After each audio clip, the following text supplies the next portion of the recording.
So this just happened a few minutes ago, and it was a long time in the waiting. Many fans were wondering where Nike has been with any Caitlin Clark merchandise whatsoever, and now for the moment many people have been waiting for.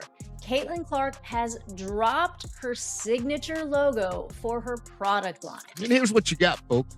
The CC, as it unveiled and Nike showed us, it showed us that they're prepared to pursue the $1 billion revenue that Caitlin Clark is going to bring to Nike. Caitlin Clark is solely to blame for the recent breakdown of Nike's website. This will be remembered as the day that Nike launched its servers, was unable of managing Caitlin Clark. What transpired when that t-shirt with the yellow and blue logo fell at precisely midnight was extraordinary. According to Nike, the shirt is available, but it's not available just yet. We're talking about bot assaults, website crashes, resellers earning thousands of dollars in a matter of minutes, and sales figures that make Jordan releases appear sluggish. This article explains how a $40 t-shirt went on to become the most sought-after item of sports goods ever and why Nike executives are referring to this as their largest launch to date. Hello. You're live on WNIK, and as usual, we're talking about Caitlin Clark. Nike.com is being refreshed by millions of fans. Credit cards ready, fingers hovering over their keyboards. When the clock strikes midnight, the Caitlin Clark logo t-shirt suddenly becomes active.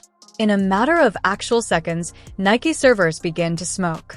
I can only imagine it's going to get sold out lickety-split. Caitlin Clark was first signed to Nike in April of 2024, so it took about a year and a half or so. The rise in internet traffic was so severe that Nike's infrastructure, which manages billions of dollars worth of sales annually, totally broke down. There are error messages everywhere. People are being ejected from the checkout. At the same time, the Nike app crashed. According to reports, Nike's IT divisions were in full crisis mode. It features interlocking Cs. Her mark is emblematic of ever-expanding range on the court. Allow me to bombard you with numbers that will blow your mind. According to Nike insiders, they received over 10 million site visits in the first minute and 60 seconds. That's more visitors than the majority of websites receive in a year. Nike apparently processed over 500,000 orders in the first hour before the website failed. In an hour, we're talking about $20 million in sales at $40 for adults and $35 for children. And that's all that made it through prior to the collision. Feels good. Got the pants, got the charms, necklace, zipper, everything. Examine that in relation to earlier documents. It took a week for LeBron's first Nike sneaker to reach those figures. Upon the launching of Jordan Retros, they may sell 100,000 pairs in a single day. Signature shoes were outsold by Clark's t-shirt. Professional resellers were having the time of their life with sophisticated bots and several accounts, reportedly securing hundreds of shirts, while ordinary fans were dealing with malfunctioning websites. Man, everybody sure does love Caitlin Clark. That logo's okay. I would buy one of her shirts. I don't care about Indiana Fever or the WNBA that much, nor do I watch games, but it's a pretty cool logo. What do you think? These shirts were selling for $200, $300, and even $500 on StockX, eBay, and GRA within minutes of the release. That is a 1,250% markup. Allegedly, one reseller going by the handle Sneaker King 23 made $50,000 in a single night solely selling Clark shirts. The secondary market exploded. The Clark logo tee had more trades in the first 24 hours than any other non-shoe product in StockX's history. More than anything else, we're discussing more than Supreme drops and Travis Scott merchandise. The phenomena was not limited to the United States. The world lost its mind. The same mayhem occurred when the shirts arrived in Europe at 6 a.m. local time. Nike servers in Europe crashed once more. The situation was much more dire in Asia, where Clark has a sizable fan base. The shirts were listed for $3,000 yuan on Chinese resale sites. That is more than 400 US dollars. In Tokyo, Japanese fans camped outside Nike stores in the hopes of purchasing one.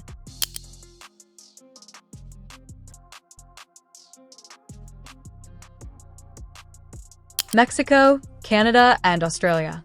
Nike saw immediate sellouts in every market where the shirt was introduced. According to reports, Nike's worldwide logistics team was putting in round-the-clock hours to manage the volume of orders. It looks really unique, I think it's very creative for Caitlin Clark to come up with something like this. And I just enjoy all of it, it's like aura. We love it!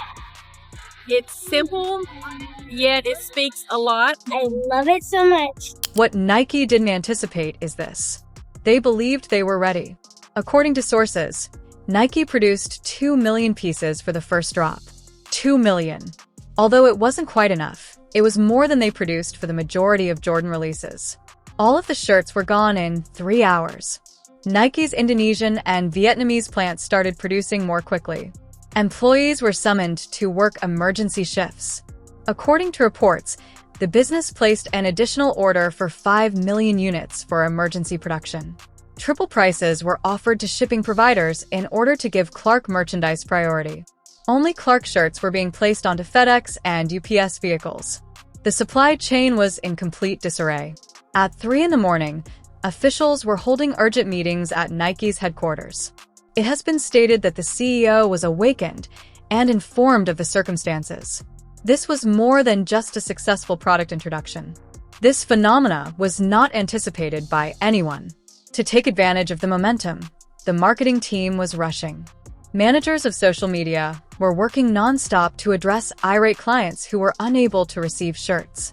Wait times for customer service lines were 5 hours. Here's the problem, though. The following day's pre-market trading saw an 8% increase in the price of Nike stock. After observing this pandemonium, investors concluded, this is gold. Based on a single t-shirt launch, Wall Street analysts were raising their rating for Nike's shares. Whatever you call it, Twitter or X went awry. Hashtag Caitlin Clark's Nike was the most popular brand in the world. Number 1 worldwide, not only in sports or the US. This is interesting because when I looked at it, it had an international presence, the CC. And you look at it, are we talking about Coach? Are we talking about Louis Vuitton? Are we talking about Gucci? The CC is a global international brand that will don on top products all throughout the world. Videos of people attempting to purchase the shirt on TikTok have received hundreds of millions of views. 50 million people saw a video of a girl sobbing because she was unable to get one. Just to post about it, influencers were willing to spend $1,000 on a single shirt. The fortunate handful who were able to get shirts posted goddamn things on Instagram. Celebrities were posting about their unsuccessful attempts to obtain one. According to reports, Drake ordered his group to purchase 100 shirts from wholesalers. Nike was facing positive issues, but their rivals were in crisis mode. According to reports, Adidas executives were holding urgent meetings to discuss how they lost out on Clark. The stock of Under Armour fell 3% on the day of the introduction. Angel Reese's company, Reebok, was horrified to see that Clark's t-shirt was creating more talk than whole shoe collections. According to reports, Puma executives were asking for explanations for why Breanna Stewart's goods wasn't moving in this manner. The question was the same for all sports brands worldwide. How did Nike use a t-shirt to do this? They had Caitlin Clark as the solution. The response from the celebrities was crazy. LeBron James shared a photo of himself sporting the shirt along with a message, "Respect greatness." In just 1 hour, that post received 5 million likes. It's special. I mean, there's very few people who get the opportunity to say that they have a logo and to make the impact that she makes, not just, I think, in the sport, but globally, just by being who she is. She's a connector. She brings people together. And, I think for us to be a part of that, and whether it's, as simple as being able to celebrate all of these things with her, or as much as walking out into the arena and seeing the whiteout on the chairs out there. It's really cool, and it's really special and shoot, I'm talking about it right now, and just feeling the intense gratitude for me personally, being in women's basketball, to be able to be a part of this moment, and to celebrate with her. At a Chiefs game, Taylor Swift was seen sporting the Clark trademark t-shirt underneath a jacket. Fans of Swift and Clark banded together and almost brought down the internet. Following that sighting, the number of searches for the clothing surged by 2,000%. According to reports, Michael Jordan even congratulated Nike executives on the unveiling over the phone. You know you've done something unique when MJ expresses admiration for your merchandise sales. But hold on, depending on whether you're attempting to buy, it either becomes better or worse. When the entire album was released on October 1st, September seemed like a warm-up. Just to offer individuals an opportunity to purchase, Nike had to put in place a lottery system. Purchases were restricted to one item per customer. IP addresses that used bots had to be banned. Digital warfare was involved. Let's discuss money. According to analysts, Clark's logo line brought in more than $500 million in its first month of sales. Resale is not included in it. From t-shirts and hoodies, that amounts to $500 million. To put that into perspective, the WNBA made about $200 million in 2024. Clark's merchandise generated over twice as much revenue as the league as a whole. Nike's revenue increased by 15%, according to their quarterly financial report. The Clark collection was expressly mentioned by an executive as a key motivator. A $150 billion firm was impacted by a single athlete's product line. Sales aren't the only factor here. This relates to a moment in culture. Sports gear for women is more popular than that for males. Unknown. Limited edition Jordans are becoming less desirable than a branding tee. Until Caitlin Clark, it was impossible. The garment was featured in fashion magazines. GQ, Hypebeast, and Vogue. Sports t-shirts were being covered by everyone as if they were high fashion. The Clark logo rose too. That's our logo, man. Signature unveil, man. Shout out to CC. I like that one, bro. You rolling with it? I'm rolling, bro. All right, man. Her shoe is What was this commercial? Prominence as a status symbol. Children were fighting over the clothes in high schools. Students were exchanging shirts for concert tickets, PlayStations, and even vehicles on the illicit markets that existed at colleges. This went beyond commerce. There was a movement here. Nike set records in every market in which it operates. It became the fastest-selling Nike product ever in China. During World Cup years, it sold more soccer jerseys throughout Europe. The Prime Minister's office apparently called Nike to guarantee extra supply because Canada ran out of stock so quickly. When the website crashed, it made national news in Australia. Japan established a lottery system that allowed participants to win the opportunity to purchase a shirt. Police in South Korea were in charge of controlling crowds at Nike stores. This was chaos on a worldwide scale. With demand this strong, the fakes began to appear in droves. A week later, fake Clark shirts were all over the place. New York street sellers, internet marketplaces, and even some websites that appear authentic. Nike had to start a procedure for authentication.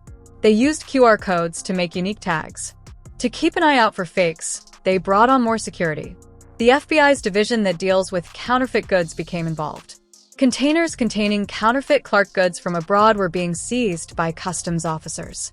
3 fake shirts were thought to be in circulation for every actual shirt that was sold. The illegal market for Clark gear grew to be a billion-dollar issue. As this happened, other WNBA players watched in shock.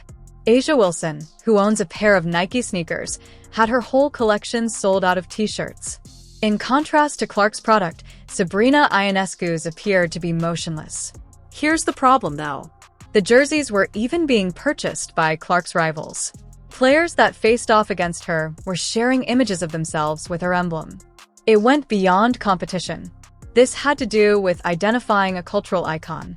The remark allegedly stunned Clark herself. On social media, she shared a straightforward "thank you" that received 10 million likes.